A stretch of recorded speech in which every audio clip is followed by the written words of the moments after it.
Hi, everyone. I'm your host, Dave Sands. Welcome to the Food Origins podcast. I'll be talking to people about their unique stories with food. And as a quick reminder, the restaurants and gear talked about on each episode can be found on my website, foodoriginspodcast.com. I appreciate your support. And thanks for listening.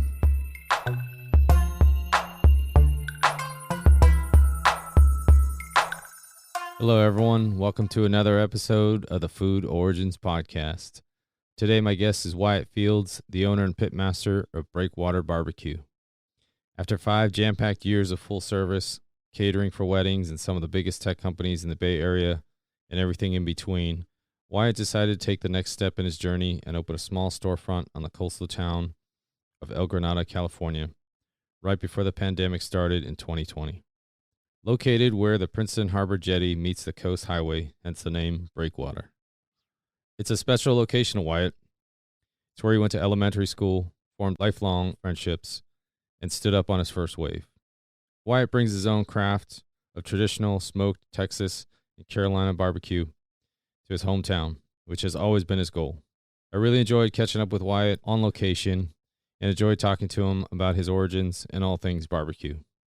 Appreciate everybody for listening. Thanks for your support. Enjoy the episode.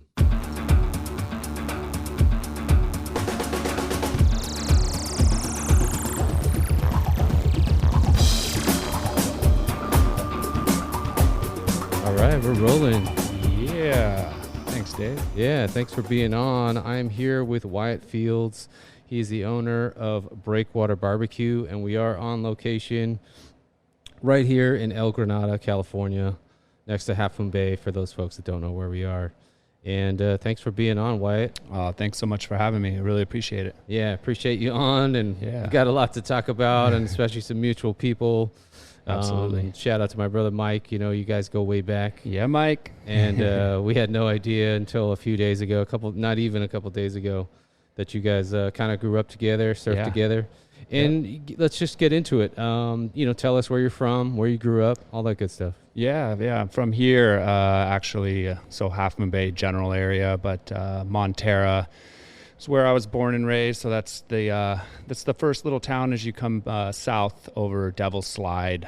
So I lived there, as I was born up until about 2nd grade, and then moved all around the Half Moon Bay area. My mom kind of had us moving around to different spots here, but all lucky enough to be right here, right by the water, which was great. And good, nice, small community.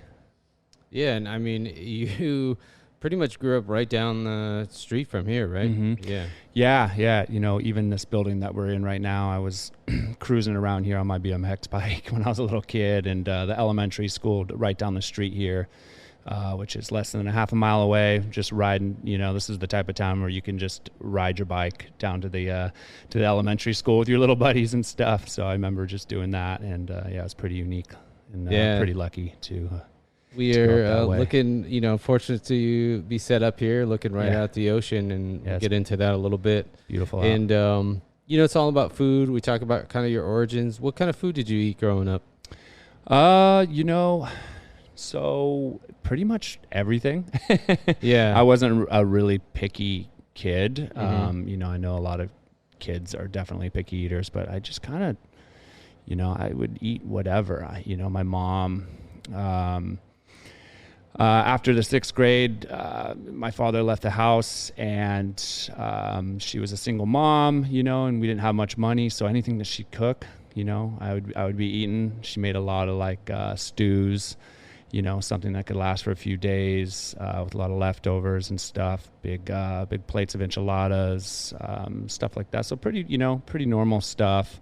But there was a little grilling involved back in the day as well, too, that I remember. And I was always kind of fascinated with that whole aspect, even from being a little tiny kid, just being like, whoa, just watching it, because, you'd see the grill come out, and then everyone, it didn't matter who was there, everyone would be kind of gravitated to that, like looking, whether they're all hanging out or drinking beers or whatever, people would always kind of gather around the grill or any type of a little setup like that. And that was always something that fascinated me.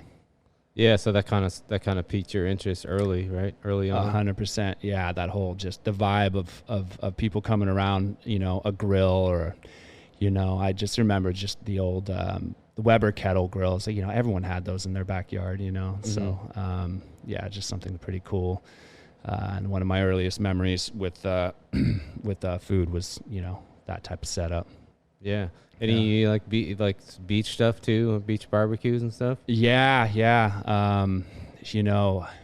Early on. So I basically have just kind of been an industry person since I was around 14 years old. Got my first job here in Montera it was called the Chart House. Mm-hmm. There was a lot of them back in the day, all throughout California, and super popular family spot, the type of place you'd go when you're a little kid for birthdays and stuff like that, like family, whatever, coming to town. But I got a job at the Salad Bar, 14 years old over there, and I met a guy. His name was Forrest Farrar, super eccentric artist dude, owned, which is now, it's called The Press, but it used to be called Cafe Classique. And he used to bring me to beach barbecues back in the day, and it was caterings, and I would just help bus tables, whatever. But it was just so cool. I remember just like, how everything was set up, and just being on the beach. And he would always set up like a Big John grill, one of those big 6-foot grills that kind of has like the 3 levels where you'd put the coals on and stuff. And you always have one of those things running and yeah, early on. So that was like 14, 15. And just the beach barbecue thing was definitely something that was like, this is what I want to do, out of any style, like 14, 15 years old. I want to be somewhere, where I could be outside and enjoying, working, and then also just like, making food out there. Yeah. Yeah. And a few people tell me you're quite the surfer. Did you pick up surfing that early or later on? Yeah, the beach, that was another family style thing that we would do. We'd get down there, even, early on, I guess like, first, second grade boogie boarding and stuff like that. Yeah. I remember the first time I tried surfing, my sister got a surfboard for Christmas because we lived across the street from this surfboard shaper, and I remember being so jealous because I got the boogie board and she got the surfboard. I'm like, oh my god. She's like, do not touch this board. I'm like, oh, give me that. I was like, is she third older? grade. Yeah, she's 4 years older than me. But then I got my hands on it after finally begging, like after a year. And then my first session, I think I smacked myself in the just right above the eye, had 3 stitches, and like I remember I was like, oh man, I'm done with surfing. But then I picked it back up in like 6th grade, and it was like me and my buddies would ride our bikes down there and then surf all day and freaking, that's my earliest memories of just riding the bike, always riding the bike down to the jetty here, which is right across the street from the restaurant right here, the Breakwater. The old guys would call it the Breakwater instead of the jetty. And that's kind of where I came up with the name Breakwater BBQ, because I felt like it just kind of rolled off the tongue, right? And plus all the older cats would call it, the Breakwater, not the jetty, Yeah, and for those that don't know, we're right close to the Princeton Harbor Jetty meets the Coastal Highway, and then some of you guys, local guys, will know there's a half pipe on the east side of the road, and then Pillar Point is just a half mile up or mile up the road as well. Yep, you got Mavericks, just obviously the main, that and pumpkins, and I guess barbecue now. No, yeah, it's a big attraction. And I here, think that's kind of what piqued my interest too. When we come down here once in a while, and there isn't a ton of barbecue spots around, and you're definitely got one of the key ones in the Bay Area, even I'd say. Yeah, thanks. I remember when. Back in the day, there was a place called Steve's Blue Pacific, and they were in, there's a little sandwich spot in there now called Gherkins, but it was a guy, I don't think he did brisket, but he did like a lot of jerk chicken and stuff, and this was like early 90s. But yeah, he was an OG here in this little area. And then obviously you got Gorilla up there, Baki doing his thing up there in Pacifica, yeah. But I don't, as far as like craft, craft term is kind of a tricky term, but I think it's a good term because of it basically just means cooking barbecue on an offset smoker. Yeah. And that whole process. But there's a lot of guys, Memphis Minis, like I say, Chicago Pizza down there. I know I'm forgetting a lot. Yeah, but and we can get into some of those guys later. Yeah. There's some new guys in the game as well. Oh, yeah, for sure. Matt Horn is another one. Yeah, good friend of mine, yeah. And so, kind of going back to kind of your journey through this area, I think you were a bartender too. Were you bartending in the city? Is that right? Yeah, I've done a lot of different things. But I was actually moved up to San Francisco after, let's see here, around 2010.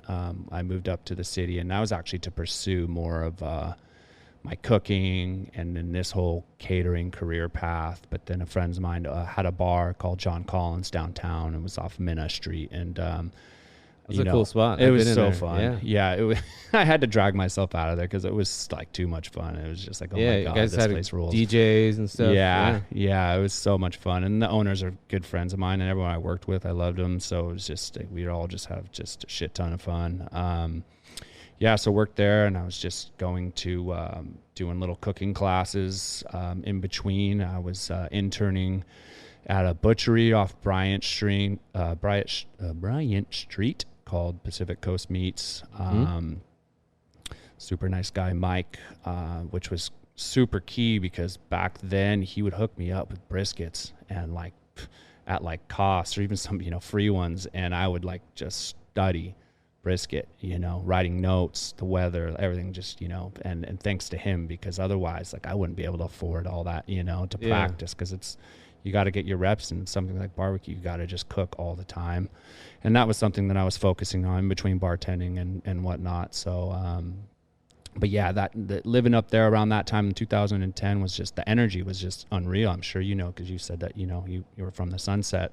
Yeah. So the Giants won that World Series, and then they just kept winning and winning. I was like, holy shit, this is insane. So it was a great time to be bartending down there. And then I went to this tiny little cooking school. Anything that any type of little cooking stuff I could pick up, classes on my days off or whatever. That was the cool thing about bartending, because you'd work at night, and then you can go and do these other things during the day or whatever you wanted to do and learn.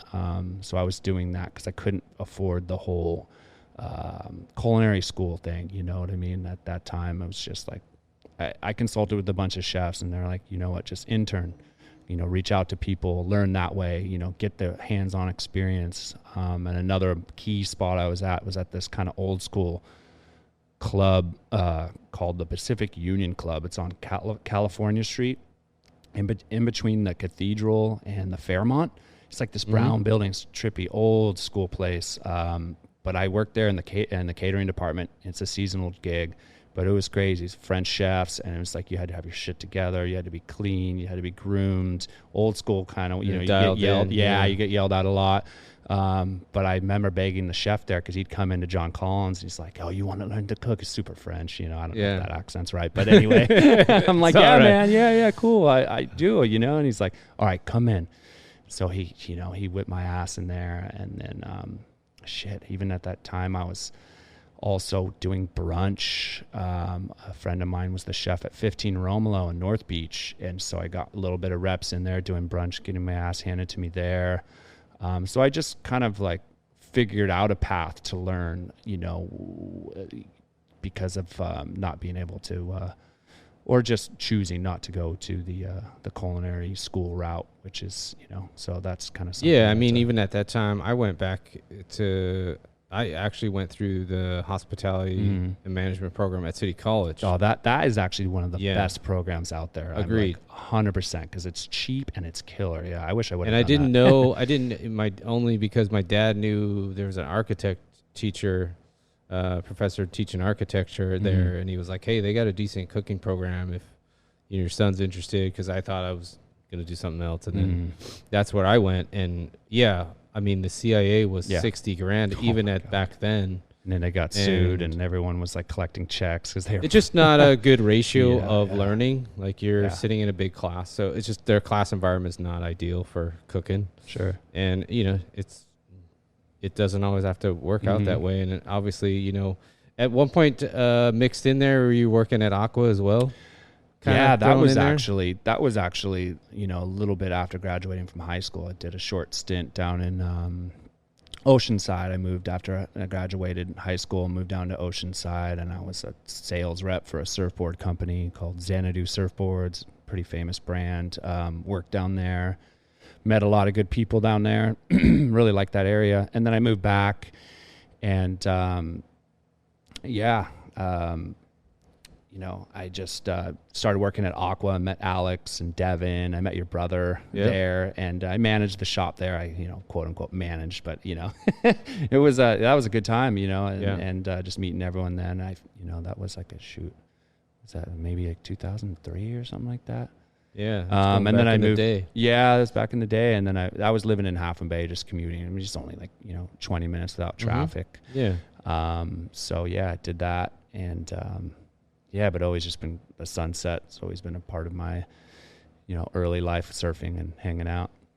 Yeah, and then moving to, you know, once you got into, you know, kind of digging into more cooking and kind of like, you know, figuring out your journey through barbecue. That's what I was going to ask you is what did you start cooking on when you were testing like brisket and stuff like that? Yeah, so big shout out. Oops, sorry about that.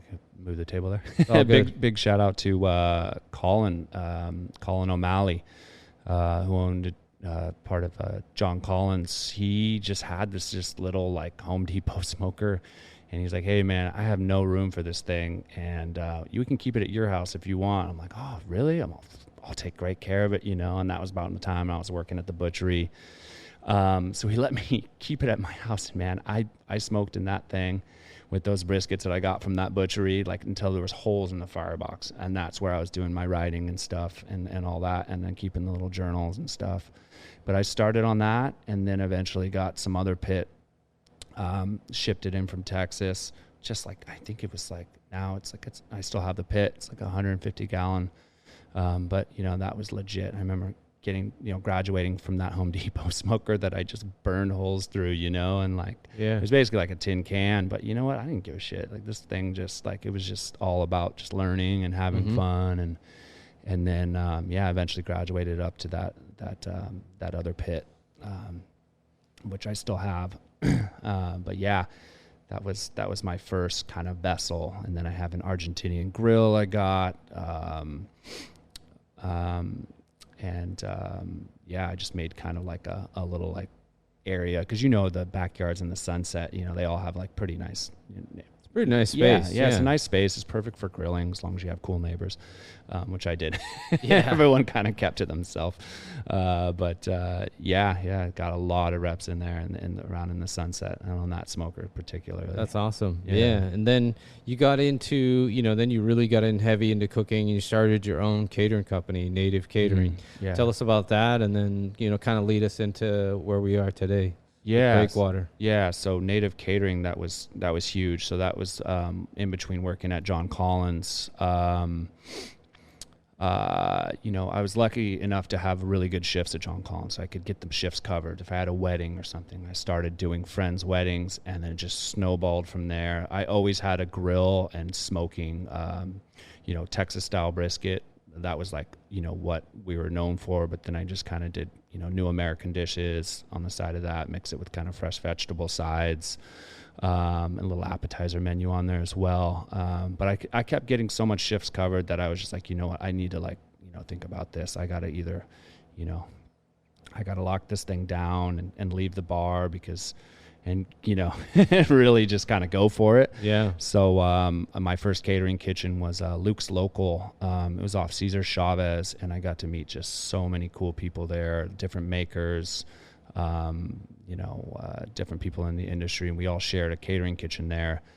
And that's ended, you know, I ended up leaving John Collins and then going back, or just doing, you know, Native Catering full time, because it got really busy, and we started getting to a lot of clients. But yeah, it was nerve wracking at first, for sure. For sure, just you know, going all in. Right? Yeah, because you're like, oh God, can I do this? You know, am I going to have enough people? How can I make my rent? You know, all that. But glad I did, because it just kind of, you know, got me to where I am now. And Native was just such a cool experience, but it was like a fire drill every single weekend, just throwing stuff into the van and then going all across the Bay Area, even up to like Napa and stuff, you know, in traffic, and you're wrangling employees, wondering if people are going to show up, you know. It's just it was crazy, man. Like Native catering was just absolutely insane, you know. Yeah, So, but I think it's put you where you are. yeah, And then, it did.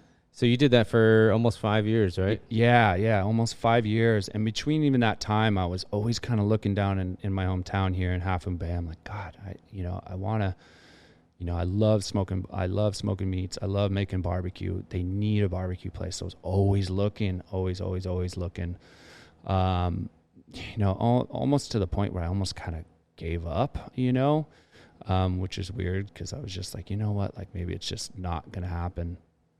But the current spot we're in right now is Hop Dogma Brewery used to be here back in the day, before us. I called the lady and I just said, hey, you know, I knew that the place was empty, and I just I was still living in the Sunset at that time. It's just, hey, can you just, you know, keep me in mind if you're looking for somebody? And I think I was first on the list. So she called me, and then that's, you know, that's a whole nother story. Yeah. It's so now we're here, but, And this is a historic building, huh? It's got, you know, it's been here. You know, I don't know if it's, you know, clarified as that, but it's been here, I think, since 1981, 82 or something like that. So it's an older building, yeah. And there's a couple other things in here, right? Mm-hmm. Yeah, there's a chiropractor upstairs, a solar guy. Yeah, so we share with a few different people here. But yeah, it's a pretty unique spot. Did not have a kitchen here when I went in here, so I had to go through the whole permitting process and dealing with the county, which I was just a little like, you know, wet behind the ears within that whole process. And I learned a lot about, like, you know, starting something getting set up from like ground zero. And I learned, that was wild. And then let's get into it. You started, you opened in 2019, right? Is that when you opened? No, 2019, I was in construction here. So we were messing with the permits. We were trying to, like, you know, back and forth with the architect, and, like, you know, and then the county would be like, nope, you can't do that. Then we'd have to do another drawing, and then, you know, go back down there. Hey, is this cool? Nope, you can't do that. And then it's just, you know, left, right. And I almost got to the point where I was like, you know what? Like, I can't do this anymore. I was going to talk to my partners and say, hey, guys, over a year straight with dealing with the county, finally, like, something broke. And I think it was like after our, like, maybe 6th or 8th, so I don't know, 8th revision, going back with the architects, and then, you know, looking at our bank account being like, I don't have any more money to do this. Like, you know, I don't know how I'm going to, you know, have enough money to have the meat and just to be open after this. This is insane. Like, so finally they gave us our permit, and that just felt like such a huge win. And then one of my partners, actually great, he's a contractor, and he's the guy that helped us, you know, build the kitchen out. You know, that took about 3 months. So it was all in all about a year and 3 months. And then we did our first pop-up in here, and that was 1 week before the initial shutdown in 2020. And Holy moly. Just got, oh my God, I remember doing that first pop-up, and I remember being so nervous, like I was going to puke, you know. It's like, oh, everyone's coming here, and they're going to, you know, they see the spot that, you know, they've been, you know, they want to have barbecue, and I was so damn nervous, but it went super good. And then 1 week later, that was that first shutdown, and it was just like, oh my God, I just felt like collapsing, just like, I can't even believe this. So we've just been running on adrenaline literally since that day. Just like, it was just been freaking insane, you know. Yeah. So, but we're still here, and we're talking now. So you are. Yeah. And, you know, hats off to you for that, for powering through all that. For many of the places around here did that. And how did you power through that? And we'll kind of get into some details. I want to hear, you know, what kind of smoker and the cool trailer that's out front, parked out front. But how did you deal with that pandemic? And then tell us, you know, about all the details with Breakwater. Yeah. So, you know, I mean, obviously barbecue can, you know, takeout. It's very good for that. Mm-hmm. So we switched, and we learned how to do takeout very fast. We had the community support, which was great. So we just we just basically just moved everything to that takeout model. I had a couple friends were helping me out. Thanks, Greg, Shannon, obviously my girlfriend, Holly. It was so huge. We all worked together in that basically the first year of that pandemic, and then, they were shutting the beaches down. No one come in and this and that. I'll never forget. I think it was like the 4th of July, 2020. It was like 80 degrees here. And I remember the waves were actually really, really, really good right across the street. And I remember thinking, like, if there was no shutdown right now, there would probably be thousands of people right there. And it was just dead. And it was, it was kind of an eerie like feeling, because you wanted to be excited. You wanted to be just like, I got this new place. I want everyone to come in. I want my friends here. I want I want people to come in and out, my family here, and, have barbecue, have some beers.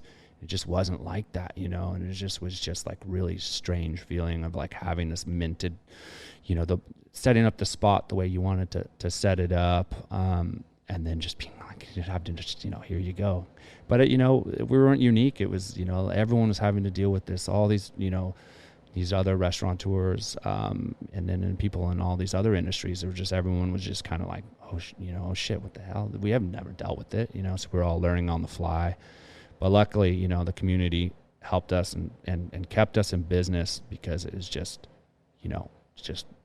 go to the store, call the purveyors, get the meat in there, season it up, barbecue, count the money, pay the employees and keep going, and that's how it was. It was like there was no cushion in the back at all because of what we had to deal with in 2019. And you just started, so it was full bore no matter what. You're going to get through it. Get through it, or not. If you don't get through it, then you're dead. You don't just like, it's like being out in the ocean sailing or something, and then all of a sudden a storm comes through and you're sailing, you don't just stop sailing. You just got to keep keep going, dude. Like, otherwise you're freaking gone. So you get lost and so that's like been my metaphor, just kind of whatever, keep going, keep sailing.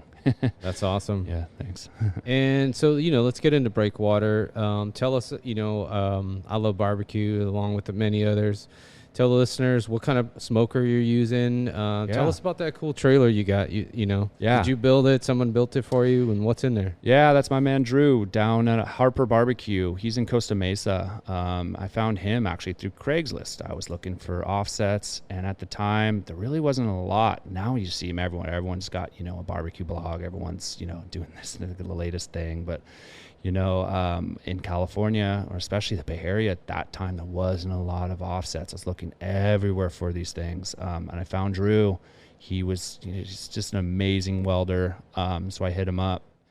I had a drawing actually before I hit Drew up, and it literally, he sent me, or no, he didn't send me. I was just looking on his Instagram and I saw the exact setup I wanted. I just threw my drawing away. I was like, dude, just give me that. And there's a trailer, with electricity in there, some lights. It's a 500 gallon. So, it's big, but in the commercial, I actually need a 1,000 gallon right now. So we need to get something soon, but, it does the job. We also have an old school JNR smoker, which is all wood fired. It just has electric. There's like an on and off switch that just pumps a fan through the chamber. And that'll do some pork butts. And that's actually underneath our hood right now. But that Harper 500, that's where we do all our sausage, most of our brisket. And then that's sitting right out front. He makes some beautiful stuff. Like Drew, Harper Pit Works down there in Costa Mesa. Awesome. Yeah. And what kind of wood are you cooking with? Blue oak. It's my favorite. You can't really get post oak around here. I haven't really seen it too much. You can get a lot of valley oak. Almond's plentiful, and that's great. Sometimes it could be a little batchy, a little bit heavy. So you got to really make sure what product you're in there. The brisket can stand up to that. Pork butt can stand up to, whatever, a wet log or here and there. But if you throw some chickens on there, you throw something that's, really delicate to smoke, you'll see a lot of that, and you really get to know like the wood that you're using when you have like products like that in there. But so mainly blue oak. I'm always looking for that. Get the coal bed going with almond, and then just kind of pepper the blue oak on there. And I love that stuff. But always looking for trying to find the wood plug. Yeah. It's just so much. The expenses, like people for the barbecue operation. The wood suppliers listening, right? Hook him up. Let's go. Where are you at? I'll come up. Trailer, chainsaw. Let's do it. And we'll get into your menu. You've got quite quite the spread, of course. I'm sure you extended it as you were moving along. Yeah. And I kind of noticed, like I've been to a lot of barbecue places, and I noticed, how much care, I could tell how much care you put into it, because I can tell by just like the tenderness of the brisket, the sheen, kind of bark that you get on the ribs, and then your sauces. Mm-hmm. So tell us a little bit about each one. So, Wyatt's got brisket, ribs, sausage, beef and pork. And then, of course, you got pulled pork, and then you've got a bunch of other stuff, but we'll get into those. But tell us about, your style. And I was going to ask you, did you have some mentors in barbecue, some guys that you looked up to and were like, this is the style I like? And you kind of got some mixed styles. Yeah. So, the easiest way for me to explain it to where more people will understand it, I guess it's Texas style brisket. So it's, heavy black pepper, and with some other stuff in the rub. And then a Carolina style pork. I always really enjoy that with the vinegar sauce. We make we call it a spicy carrot sauce. It's a carrot habanero base mixed with a little garlic, honey, spices. Super good, cuts the richness of the pork. But yeah, so Texas style brisket mixed with kind of Carolina style pork. Making the sausage in house, super important. I know a lot of guys it's just like a passion. If you're doing craft barbecue, you really gotta. And plus, with all that scrap of the brisket, you have to be grinding it fresh, and then linking up sausages back there, or else you're gonna go out of business real quick, because there's a lot of scrap, especially if you're getting if you're making the briskets look symmetrical, and they smoke better in the smoker that way, so you're gonna end up with a lot of scrap. So yeah, sausage is a huge part of our repertoire. You get, when you're making it, from scratch, you really, really, look at sausage differently, because you're like, oh God, when you grow up, you're like, whatever, it's just sausage. Well, you watch your friends put them on the grill back in the day, just burn the shit out of them, and they're popping and everything. But now it's just like, oh man, this is like a full on 3-day process. And yeah, it's just, I've been watching a lot of other guys online, and everyone's just nerding out on the sausage. It's just, it really is as craft as it gets, with the temperature of the meat, how you're grinding it, how you're mixing it, not over mixing it. Excuse me. Fat content. But the fat content, super important, so we trim up all of our lean meat, separate the decal fat, and then we actually do like a little calculation, so ours is around, give or take around 25 to 30% fat. So I weigh out the decal separately. Trim out that lean, and then I have, our house spicy link is always the same, so it's kind of in between a hot link and a spicy link. So it's just kind of not going to blow your head off, but it's like, it gives you a nice little spice and kind of goes away from there. But yeah, that's our main stuff, and we kind of shifted to some other stuff to we got a Baja fish taco, because I freaking love those things. I made like a little, growing up, going down to Baja surfing and stuff like that. I'm just like, I need one. We're right by the water, so we're going to be doing a lot of actually some smoked fish stuff here in 2023. But yeah, that Baja has been great for us. Little smoky aioli on top. Keep it simple. It's our apple cilantro slaw on there, with a little bit of some cilantro sprigs. Goes really well. It's local cod too, which is pretty unique, because a lot of people, even restaurants, close by, they use frozen, and this is all local, fresh cod. Nice cod here. I was going to ask you, where do you sort? Where's your meat coming from? Yeah, so I actually get, we get Creek Stone brisket. That's really popular in the barbecue world, just because of the uniform. It's really tough to find a uniform brisket that's like, you get some. Working with some of these briskets in the past, you open it up and you get one that's like 18 pounds, and you open up one that's like 10 pounds. You're like, what the hell? But Creekstone is actually really, really great in their program. I think even Goldie's #1 barbecue joint in Texas Monthly Top 50 this year, they use Creekstone as well. Oh, yeah. So I got my hands on that distributor, and then I have a really nice all natural Berkshire and Duroc breed for the pulled pork and the ribs, which is great too. So Mary's chicken, local, so we use that. Beef ribs the same from Creekstone. But as far as our produce and stuff, I work with a local farm here in Pescadero, Sims Farm. Super cool people and great stuff for our salads. And just you got brisket. I mean, then you got sandwiches. Mhm. I've had the brisket sandwiches, Yeah. super good. Thanks, man. You got burger, cheesesteak, and then you even got some salads, Caesar, which is always good. And I love your sides. The house pickles. You guys pickle that in house. Yep. And what's the sauce you serve with the sausage? Is that like That's the spicy carrot. Yeah. Okay. Yeah, we serve that with that. It's really good. Yeah, thanks, man. We're gonna be bottling that stuff up here, and that's what 2023 is all about. Just kind of bottling it up and just kind of seeing how everyone likes it and take it home and stuff like that. So, yeah. Yeah, and then with your style, so you would say your style is probably Texas and then Carolina.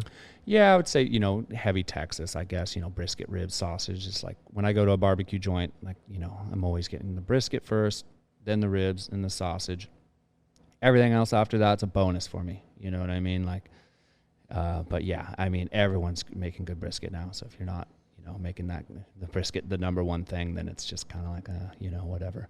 But, yeah. Did you do a little tour or anything? Did you do some exploring before? Yeah. I went out to, I flew into Austin, and I was actually for a friend's bachelor party. We went out there, and before I went out with my girlfriend, and we went to La Barbecue.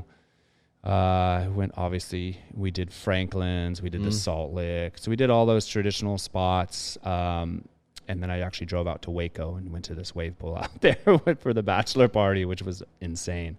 Nice. But yeah, I mean, looking back on it, I would have went to Waco first just because I rolled into Waco after eating just like pounds of barbecue. And it was just like, oh my God. But it was amazing. I need to get back there because it's just like, you're only scratching the surface, there's so many good spots out there. So I could literally probably just stay there for a month and just trip out, Yeah, I'm down to go with you. Heck yeah. I mean, Austin, everyone looks at Aaron, of course, Franklin, who's, the cream of the crop, but like there are, plenty of other ones, even stuff. Outskirts of Texas, out in the, like Snows. I'd love to go to Snows and obviously Terry Black's is a big one out there too. Yep. Interstellar, Interstellar. Yep. There's just so many. A couple other ones been talked about. CM Smokehouse is another one being talked about. Of course, Goldie's, got the, number one in the top 50. I've been watching those guys are doing. It's really cool. It seems like a cool group of friends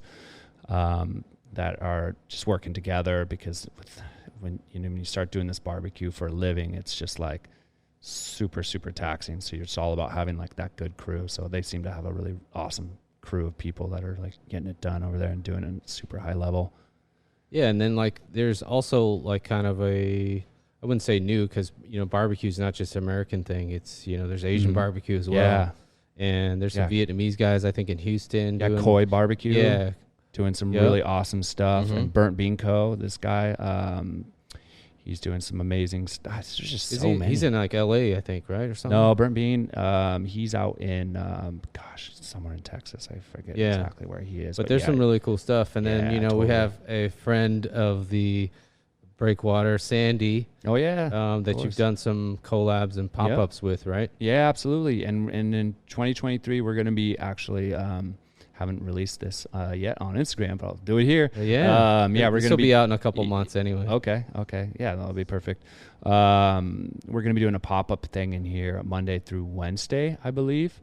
And we're going to reach out to different makers, foodies and people that just kind of generally in the industry to pop up here Monday through Wednesday. And I think Sandy will be coming back.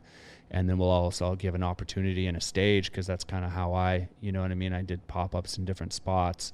And it's just, we're open Thursday through Sunday. So might as well, have someone kind of come in through. It's the perfect spot for someone to kind of, that's new and then wants to get their name out there. So we would be stoked to kind of create a stage for people. So that's something we're going to be doing Monday, Tuesday, Wednesdays coming in the new year. That's super cool. Yeah. It's going to be fun. Are there some weird things you've grilled on the, put on the grill? I guess beef tongue, beef cheeks, yeah, I mean, that would be probably, I guess, like, considered the weirdest, Yeah, or I was just saying different than yeah, the usual fare. Yeah, different. Like I said, we're going to be leaning more into the smoked fish thing. I've been saying for a while, but yeah, I'm really kind of, been in the background, doing my research on that and just trying to figure out how we're going to present that in the new year. But yeah, we're going to do a little bit more fish forward. Yeah, and then you've got obviously local brews on tap here as well. Yeah, Hop Dogma, obviously, shout out to them right down the street. Bare Bottle, my other catering kitchen. I was right next door to Bare Bottle, so I got to know those guys. And in between finishing briskets, I'd be down there having a few, just, Yeah. But yeah, they're super awesome. Other Brother, crew of skateboarders down there off of in Seaside right before Monterey, super nice people, and then just an amazing brewery. So we're always, we're always looking to try different stuff, but we have not a big selection. We have 5 different drafts, but we try to rotate them up, and we always try to have, at least a beer from our local guys here, with Hop Dogma being one of the main people, but yeah, like to change it up with the beer for sure. And then, you've got on the weekends, my top favorite, beef plated ribs. Yeah, of course. I know it does tend to be a weekend thing, but those are awesome. How long does those take to make? Those are generally those will finish up a little bit before brisket. So for me, I think they're taking around like 9 hours, Yeah. something like that, give or take. Obviously that doesn't include the rest. You got to let them rest, and then you put them to sleep in the cabinet, and for slicing in the morning. But yeah, those beef ribs are hearty and they're nice. Now we have a nice crew of people that are coming by the restaurant. Hey, you got those beef ribs?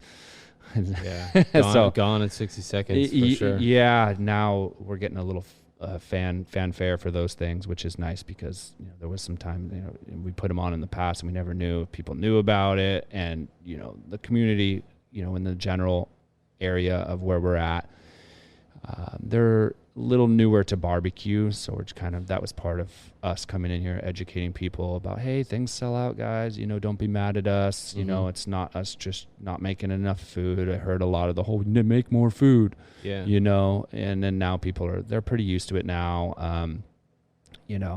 So. And you have to find that balance too. Yeah. Of not having too much either. You got to, and then if it's raining on a Thursday down here and we're off the beaten track, because our restaurant is a little hidden, and it's, people say hidden gem, and, it's exciting for the customer to find that hidden gem. But for the restaurant owner, sometimes it's like, oh man, like we're really trying to get people down or to even know to come off the highway, because it's kind of it's a unique location. Let's just say that, so, it's just getting people in here just to see, that there's a barbecue restaurant right here, right by the water here. It's been pretty cool, and meeting the new people that seem pretty jazzed up on what we're doing, which is nice. Yeah. And it's good. Like you got a good active lifestyle of people coming through, whether it's kayakers, surfers, mountain bikers, just people going to the beach just to get out. Definitely. And I tell everyone, don't be hungry listening to this podcast,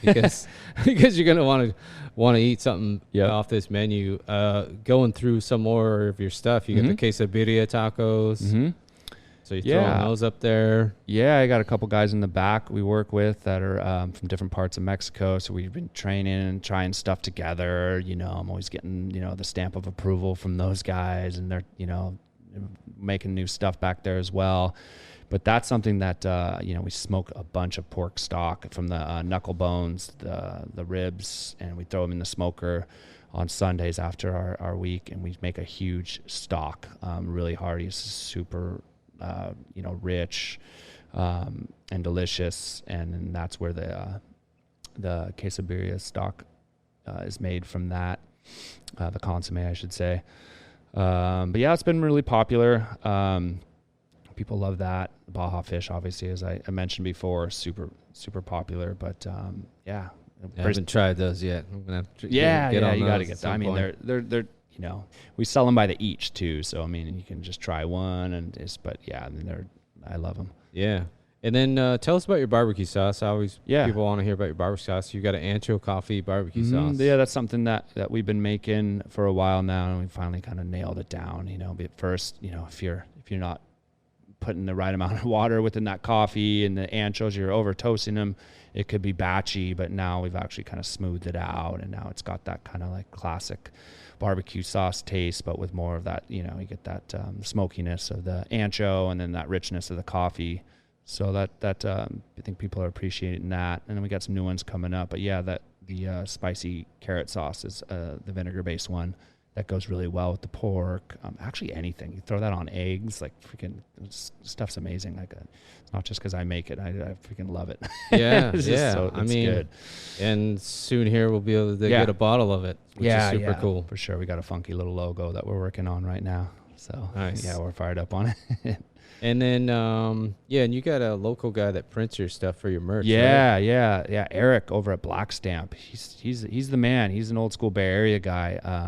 He used to be a DJ. I don't want to butcher for it, but I think it's the KZSU in Stamford. It's the college radio station back in the day. He used to play. I used to collect hip hop records back in the day, so he'd play that and reggae, and I just grew up being, listening to a lot of music, and so I met him, and he just does some amazing stuff. Yeah, shout out to Eric at Black Stamp. Yeah, he's the man. He's right in there in Princeton too. So, and that's like where I live. So perfect. Yeah, I need some merch, man. To hit him up. Yeah, dude, and then to close out the menu, you got something sweet. You got 2 items on there: the Texas sheet cake and the cowboy cookie. Yeah, the cowboy cookies from Fishwife Sweets. That's Mariah. right. Yeah. She just opened up a spot. She's a super nice lady. Does some really, really, really nice sweets. And we smoked some pecans for her and some sea salt. And I just said, hey, just make can you make a cowboy cookie with these ingredients? And so we just outsourced that to her, which is great. She's really good. She's awesome. She does a breakfast cookie as well, which I've had from. And the s'mores cookie's amazing too. Oh, I haven't had that one. Unreal. So that's, and then the one we do in house is our Texas sheet cake, which is basically almost, it's like a glorified brownie, but we, it's mixed with rum and then coffee. And then our smoked pecans on top and smoked sea salt on top of that thing. But that one's killer. But yeah, we wanted to expand our desserts too as well. But it's just, there's only so much you can do and you can focus on before, and so we're working to expand some things here in the new year. Yum. With the crew. And then this is kind of our chance to shout out any of your local spots, any spots you want that you love. Yeah. And give some props to out here. here. Yeah. I want to thank, there's so many people, they didn't think this through, but Old Princeton Landing is obviously my buddy Brian and my buddy Pete, lifelong friends of mine. They have a really awesome thing going on over there. They have music, really great bar. You got, Lewis and Lewis over at Sam's Chowder House. They've always been super, super supportive of us. Back in Native Catering days, just hey, do you need a case of to goes? Like, hey, come on over and grab him. So he's cool. But if you want to, obviously, right there, that view is just insane. So I always go over there and just chill out when family's in town. Sandy, of course, is making some good stuff. So she'll be back in the in 2023 doing pop-ups. She did a brisket pho with you and a sausage platter or plate. Yeah, right? So we're going to be collabing more. And I think that's something that when the new pop-up guys, the people come into our space in the new year, we're going to try to collab. So it's not just going to be, so it'll be something smoky, in addition to whatever their specialty is. And then in the city too, I got my boy Colin, who just opened up Sunset Cantina over there. What did I say? Judah Street? I think it's on Judah. It's on Judah, right, yeah. And then you've got Damn Fine Pizza right next door to that, and they're crushing it. But he's John Collins, part of that whole crew. Mr. Morgan, the fishing boat, Steve Fitzy. I was a crab fisherman on that boat for one season, and I was I'd learned so much about what it takes to really work hard on that boat. And I loved it. But Steve at the Mr. Morgan, hopefully those guys are going to, be able to go out and get some crab soon, because I know that they haven't been able to. But, he's super solid. If you can get anything from the Mr. Morgan, that guy's just, it's amazing. Sims Farms, obviously, as I mentioned before, organic produce from them. They make amazing stuff. Matt and Jen, shout out to them. Gosh, who am I? I'm missing probably 1,000 people. Yeah, there's a lot. We can always add them later for the show notes. Yeah, maybe I could add some stuff on the show notes. But, and then kind of getting into a couple things I always ask is a dish or recipe you'd want everyone to try. What's something that, you suggest everyone try? As far as like just kind of coming into the restaurant or restaurant or in general. Yeah, I mean, it starts with the brisket. It's got to. I mean, if every barbecue spot, just what I always kind of encourage, if you're going to a barbecue place, don't just go and get a sandwich right off the bat. You know what I mean? Chicken. Yeah, go and get brisket, ribs, and sausage. Get your sauces on the side. Pick a few sides. Try the meat. Then dip it in the sauce. You know what I mean? But obviously, there's no rules, and I hate pretentious gatekeepy things that are happening I'm seeing all these days, but just go in and get a nice platter of barbecue, and then get some sides, and then see what you like, and I'm never one to say, oh, my barbecue's the best. There's so many different barbecue people. There's so many different flavors out there. You might like the brisket from one spot, but then you like the ribs from the other, you know what I mean? Like, so it's just different. But yeah, definitely always start with the brisket. Ribs and sausage, those are the main things. And then branch out from there, you know what I mean? And then get to know the people, especially at your barbecue spot, getting to know your people, because this is a different thing. This takes a long time to cook. This, the preparation, the wood, the labor, all that stuff. So, we've always wanted to be that barbecue joint in the Bay Area that people are like, yeah, that's my barbecue spot. That's at least one of the top, barbecue spots that I go to, and every time I'm in town, we want to be a destination spot for people that are in town that are coming here. They're not just coming for fried fish and chips or the clam chowder. They're also coming to, hey dude, I'm going to get some barbecue right by the beach. I'm going to take it. I'm going to go sit on the beach and chill out, with my family. So that's kind of like our goal, is to get these loyal customers that we know their name, they know ours, you know what I mean? And so that's kind of something that I really always aspired to with the barbecue joint. Yeah, and you've done that. I mean, I was here, a month ago, and that's how we kind of ran into each other. And I'd been here before. I just didn't run into you, but like it was just, there's all those other spots. But I was like, I got to get some barbecue before I go home. I was crabbing that day, and like I was like, I got to get something to eat, you know? So don't eat on that boat, otherwise you get seasick. Yep. Gotta have those sea legs. Yep. And then one of my favorite things is gear.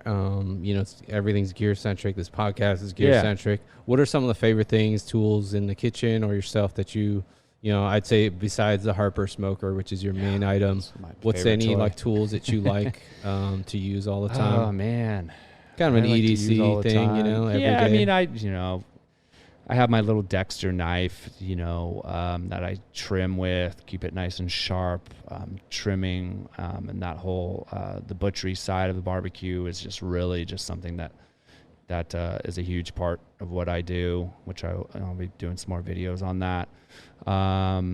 Just, my standard little trimming knife. I obviously, those like fillet knives, kind of. I think it would be more classified as like a boning knife. But that's what I like. I've been seeing people using like slicers trimming briskets now. I'm like, what the hell? But I mean, whatever suits your hands and whatever you like. But for me, I like that Dexter knife because they're cheap, and you can get them nice and sharp, and if you need to get a new one, it's not the end of the world, you know what I mean? So I kind of steer clear away from the real expensive stuff when it comes to something like that. Maybe I would splurge on a chef's knife, but I just have a Wusthof, which is suited me pretty nice. Chef knife, nice heavy handle.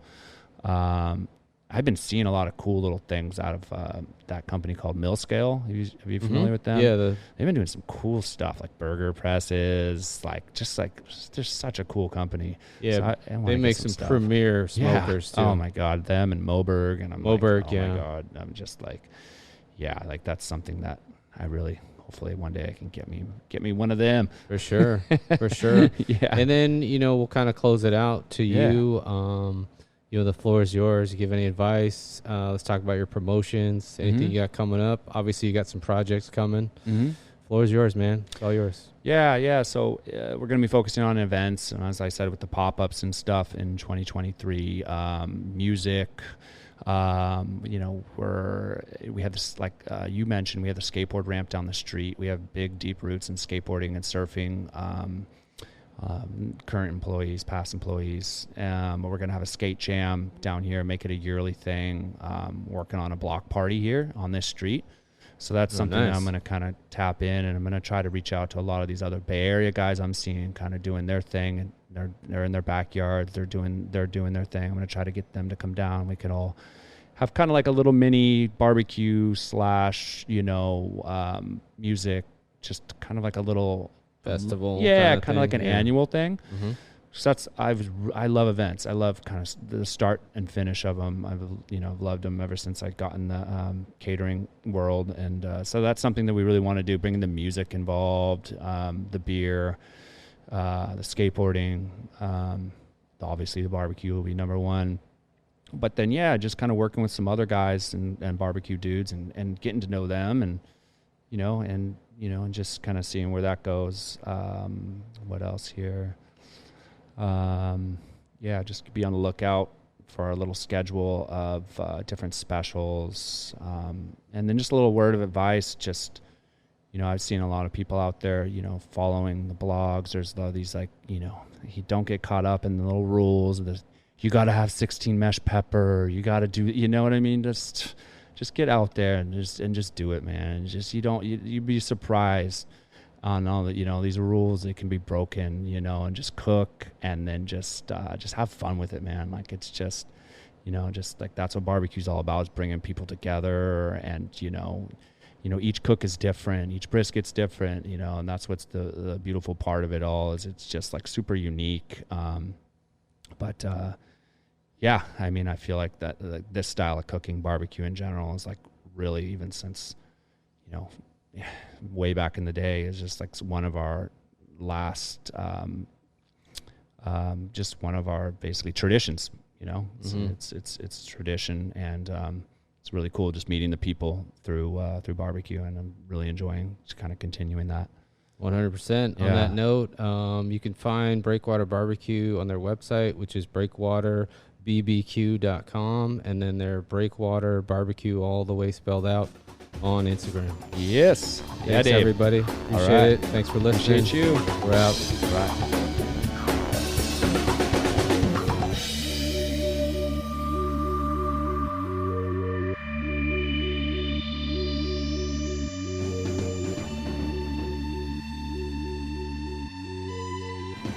And as a quick reminder, the restaurants and gear talked about on each episode can be found on my website, foodoriginspodcast.com. I appreciate your support, and thanks for listening.